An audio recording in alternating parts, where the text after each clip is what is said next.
Hello everyone, welcome to Baja Window to the South and welcome 2023. This is New Year's Eve. Happy New Year to all of you. I am your host, Denisse Garcia. Baja Window to the South, it's a weekly program that showcases the best of Baja California. And we want you to join us this year. Come on, be with us this 2023.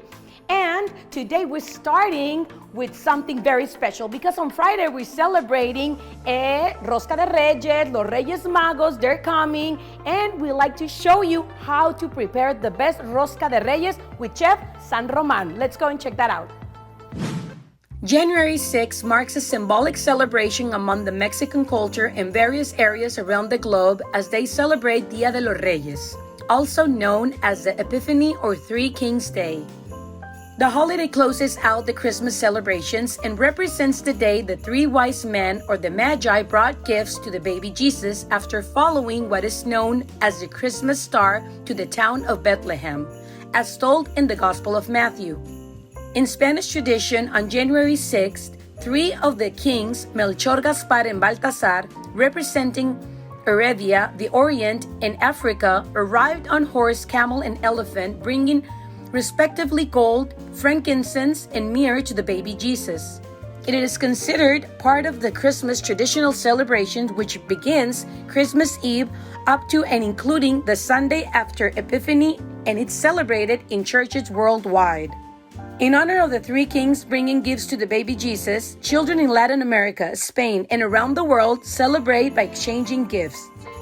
As tradition has it, children leave out their shoes on the night of January 5th for the three kings. Another tradition during Día de los Reyes is to bake or purchase and serve Rosca de Reyes, or king's cake.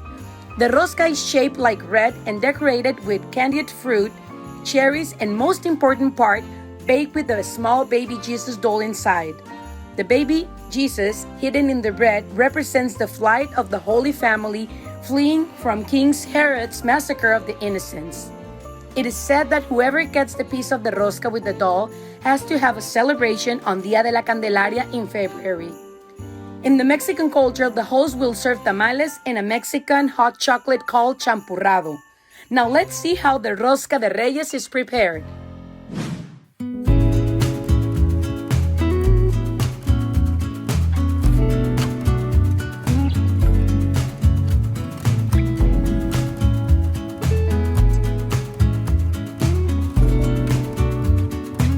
Hello, my name is Martín San Román and welcome Window to the South. Well, in this occasion we have something very typical for January the 6th.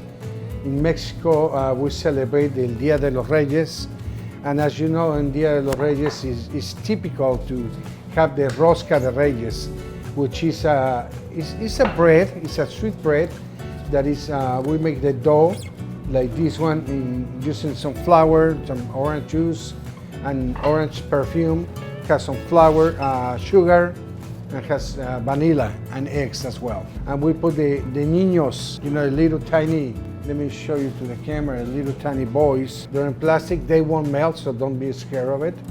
The surprise in Mexico, the tradition is that when you find it, when you cut the Rosca de Reyes, and you cut a piece and you find the little boy, well, for the day of the Candelaria, you have to come up and make a party and make some tamales, okay? That's something very typical in the Mexican culinary world. Okay, so right now we have, we're rolling the dough and we are going to do a semi-circle. Not completely round, but a little bit more oval. And let me tell you, we have a portion about, it was about kilo of dough, and that's gonna be enough to make a Rosca de Reyes for around 5-6 people, okay? So after we get it all together, we are going to let it sit for about 20-25 minutes. So when we put it in the oven, it's going to be faster to cook, okay? And then, as you will see, we will put some mixture that we do with some butter, sugar and eggs and flour. We make a special dough, And then with that dough, we'll put it on the top of the rosca. Okay, like I said, this is about 2 pounds, 1 kilo of the dough. And believe me, it's very simple to make. Then for the decorations, well, you can put any decorations that you want, you know. And just to remind you that we will have this for sale on January the 6th here at the L'Atelier de Martín, which we are located next to El Original Pastel de Crepas in Zona Rio. Okay, so now we have this dough. That's the one I was telling you. That is made with the sugar, flour, egg, and what he's doing right now is just doing some little balls, and then he's going to put it on the top. Crispy, sugary flavor to the rosca. That's the part that everybody wants to have. Okay, every time you cut the rosca, everybody wants to cut here because they want more sugar. Now he's going to put the egg wash with everything, and we are going to bake it for around 25 to 30 minutes at 350 Fahrenheit, okay?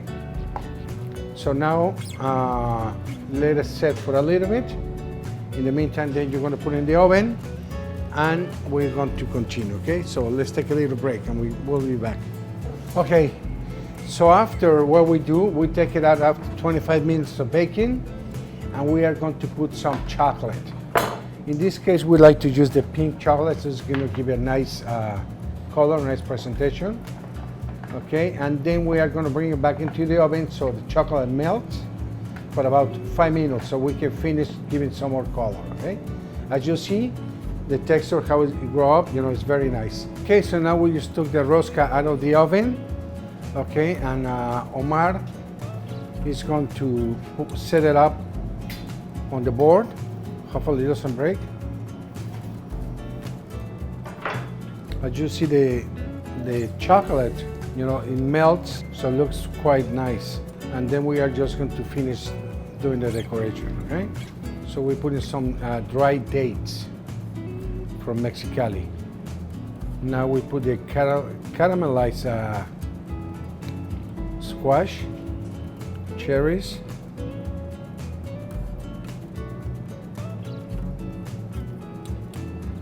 and now he's going to put the ate, okay? The ate is very typical to use it for the Rosca de Reyes.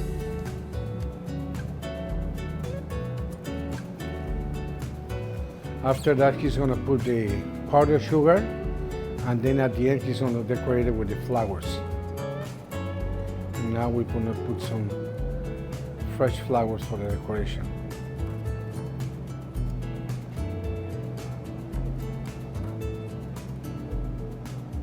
You see how beautiful?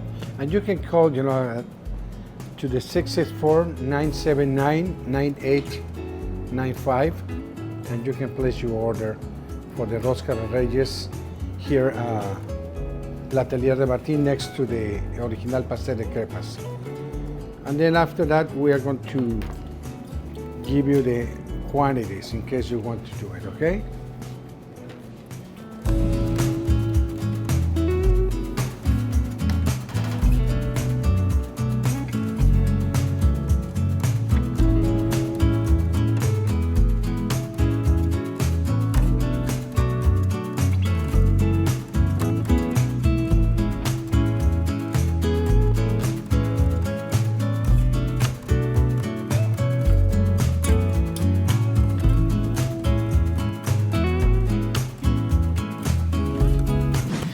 Today, I'm with most definitely a talent from Baja California. She's an artist.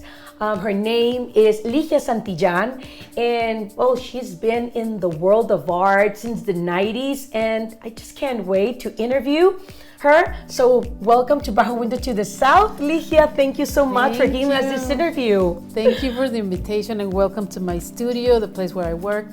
So, yes, this is your studio. I love coming to the studios for the place where, you know, the art just come from and all the ideas. And please tell us, how did you start in the world of art? Well, I started in the 90s, like you said. Here in Tijuana, there was no visual artist in the university. So I didn't intend to be an artist in that time, because I studied to be a dentist. Yes. My parents came from Michoacán. My parents came from Morelia, and when I studied to be a dentist, at the same time I took all the courses and all the workshops I could, even with the opportunity to travel to Morelia and Guanajuato with my family. I got to study there in Guanajuato, in San Miguel de Allende, then in Guadalajara. So I found all the workshops I took. Gave me the path to go to this wonderful thing I do, and I love. I think I'm very fortunate to be doing what I love. Right now, I have also. I've been promoting some artists in the different airports of the country. I mean, that's a great project. I mean, you were telling us, so please, we want to know more about it. And also, something that got my attention is that you have this passion, I mean, for art, of course, and I can see it in yourself, but also to help other artists to project or just manifest, or try to help them in many ways so they can have probably a space or so, right? Since 2018, with another artist from Tijuana, Pati Roa, we did a project to promote artists in the different airports in the country.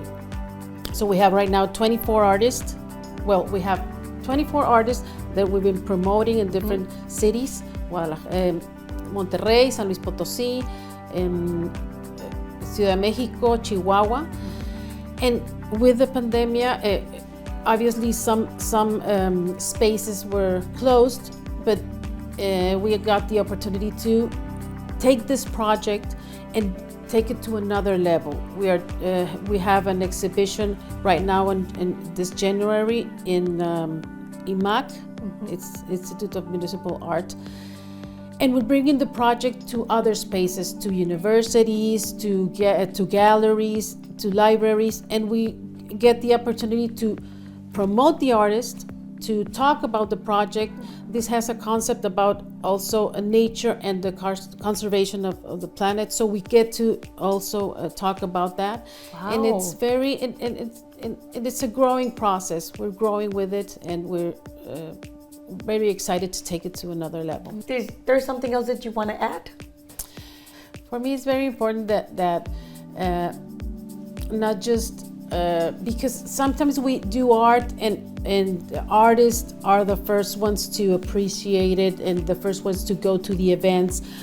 I would love to for everybody to just enjoy art and not be so it's not that complicated. Just enjoying music, enjoying painting, not analyzing so much. Because sometimes we have that belief, right? Yes. That you have to understand. Understand and have a lot of knowledge to appreciate and what is from and what this and means. Say the perfect words. Right, too. yeah, exactly. There's even a language, to express that. And hey, like everybody, we all can appreciate art or admire art or just relate with, right? I mean, it's free. It's like a free language. Universal language. It's universal language, exactly. So yeah, thank you for mentioning that as well, because that happened a lot. Yes. Anyway, but where we can find you, your social media. Well, I have a webpage, ligiasantillán.com. Okay. With my name. Right. You can find me on Instagram also, like art Ligia Santillan, Facebook Ligia Santillan Castellanos, because I have two big name, big name, and I am right now going to Mexico City to promote this artist and to go to do the exhibition in both airports in Mexico City and in Toluca. So you can just go to Arte Estandarte also in Facebook, Instagram, and see the work of this wonderful artist also. 28 plus 12. Okay. So 40 artists and going to different parts of the country. And I'm working on a solo exhibition that you can find also in my webpage. Excellent. Ligia, thank you so much, really, and I really truly wish you all the best this 2023, and we'll be checking you out, you know, to see what it's more to come. Okay, this was Baja Window to the South, and thank you so much for joining us. And now we are going with our favorite foodie, Denisse Jacobo, that she's going to prepare us a traditional drink you're going to love. Let's go and check that out.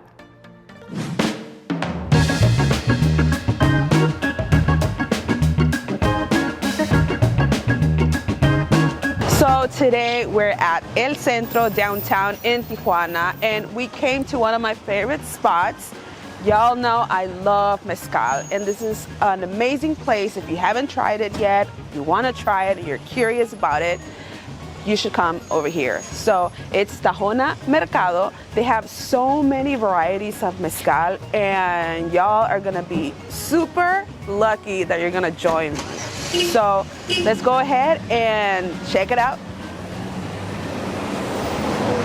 Hi everybody, this is Denisse, foodie from TJ, as you guys know me, and right now we're at Tahona, and we are in the tasting room that they have here. And joining me is Marco Méndez. Hola, ¿cómo estás? Hola Denise, hi. Y pues antes de empezar la entrevista, como para alivianarlos más, vamos a hacer un brindis. Ok, me parece muy bien. Toda la ocasión lo amerita. El mezcal es mi favorito, así que pues salud antes de empezarnos. Salud. Salud. Wow. Love mezcal. Todos los productos que aquí van a encontrar tienen mucha expresión, ¿sí? Entonces la invitación un poco para quitarnos como el miedo es primero entender que van a tener una experiencia sensorial del gusto en el cual van a tratar de entender una planta y el proceso que esta planta tiene para poder obtener el destilado. Aquí lo bueno, por ejemplo, a la hora de llegar y recomendarles es empezar con bebidas, por ejemplo, que podrían ser de baja graduación alcohólica o en un momento dado con olores y sabores que nos son afines o que apreciamos mucho. Por poner un ejemplo, ¿no? Hay mezcales que pueden ser muy picantes o herbáceos y en eso nos da una nota como de muy fuerte.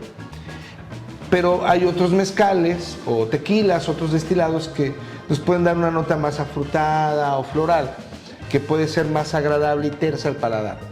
Esos productos son quizás con los que podemos empezar y no con los otros que son muy fuertes e intensos como herbales, ¿no? Thank you so much, guys. And now, after all this information that is very helpful, we're gonna go ahead and do our tasting. They're gonna provide and guide us. And if you have and you're looking somewhere in Tijuana to go ahead and do tastings, this is your place. So, salud. Salud. Okay. So we're now at our tasting, and we have our girl Jessie here.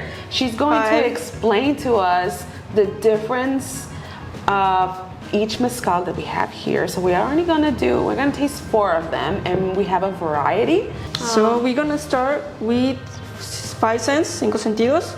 We're gonna start, always when you have a tasting like this, you have to serve it first, to let it breathe, and let the alcohols fade, and you're only gonna have the flavors of the maguey in your copita.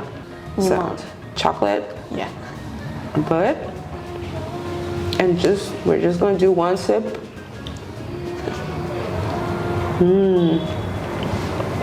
Oh, delicious. There it goes. A little bit. It's actually pretty good, guys. Okay, so we're gonna do a big sip. And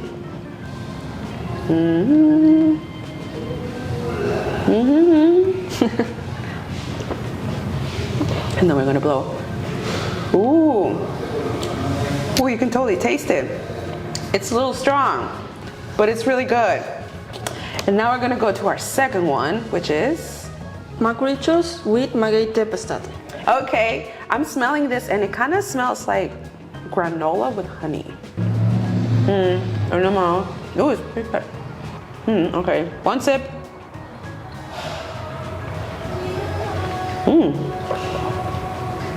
It's smoother. And it totally tastes more like the agave plant. Okay, and now we're gonna do the second one. This is gonna be a big one.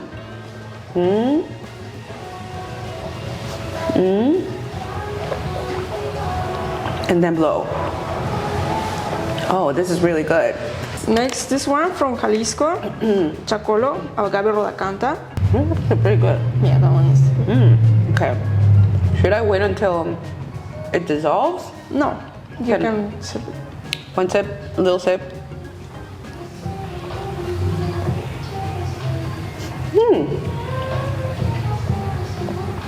Okay. Interesting. Now the big sip. It smothers the alcohol, right? It's not that. This one is from 50%. Oh wow. You can totally feel it. But it's like another taste that I really can't describe. Kind of like in the mixture of, I taste the agave, but it's a little, sweeter, but citric at the same Yeah, time. it's citric and mineral. Oh wow, interesting. That was pretty interesting. Now we're gonna clean up palate again because we're at our fourth and last one. Ooh.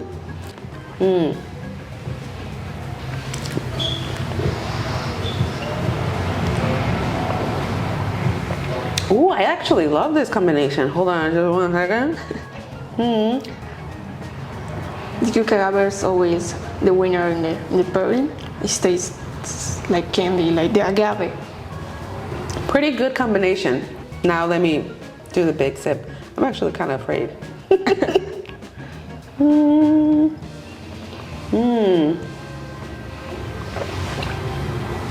Oh, it's good. It's really good. Ooh. Let's do the second one because this is really good. This pear is really good. I think I've had that before, but not in combination with this. The brand, maybe? Yeah, I haven't, but it's really good. So we're at our end of our tasting. Thank you so much, Jessie, for everything, for your knowledge, for explaining to us the differences about each and every kind of mezcal and how to pair it. So if you're interested, guys, come and check it out. Don't take my word for it. Really, it's really good. Come and explore more about Tijuana and especially mezcal. Don't be afraid of it. It's amazing. Bye, guys. Bye. And wait, but before that, salud. Salud.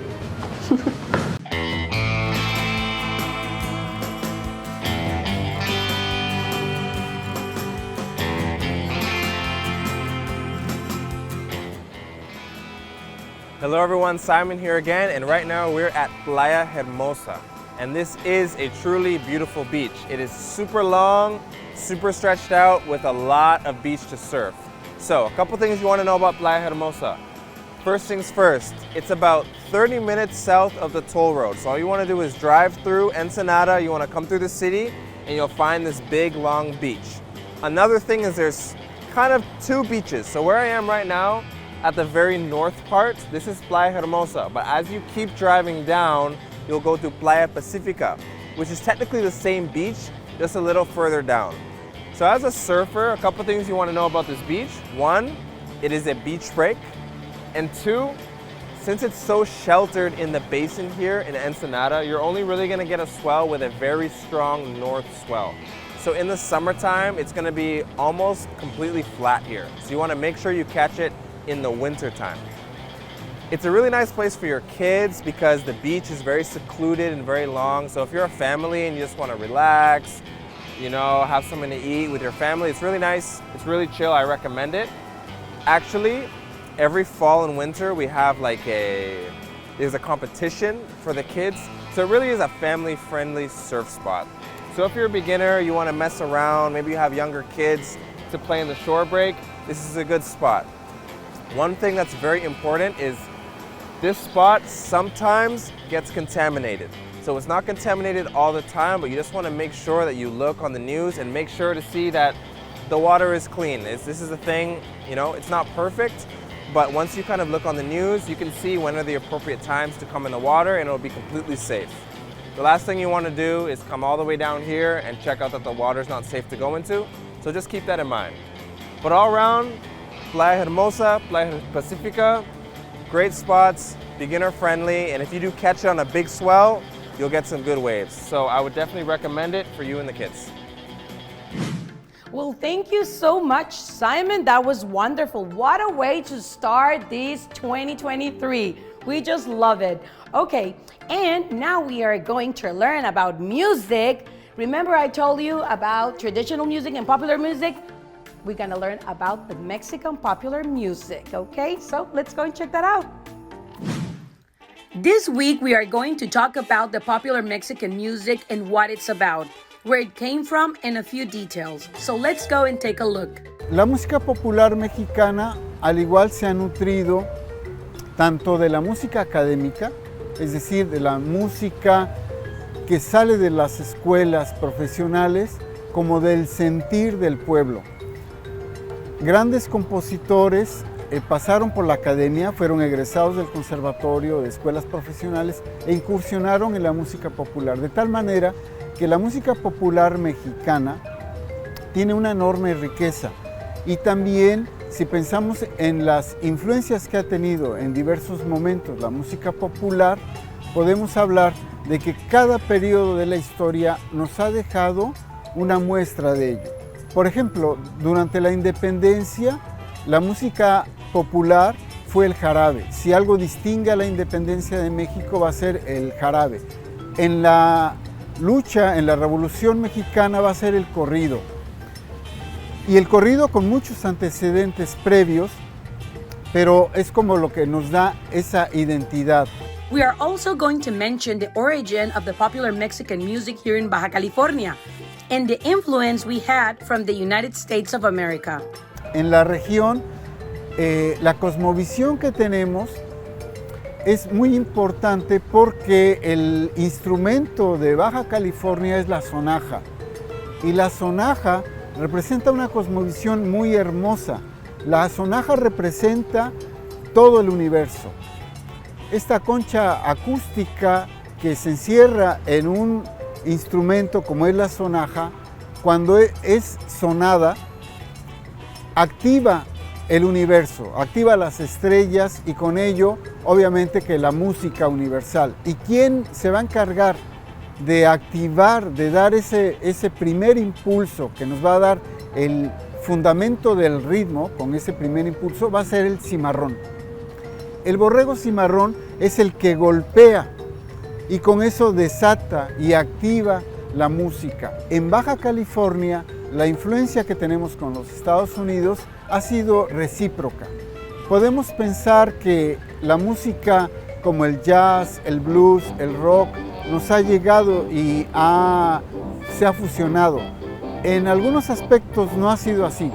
En el caso del jazz, la presencia de las orquestas típicas mexicanas durante el porfirismo van a darle una mayor proyección en los inicios del jazz y con ello del rock.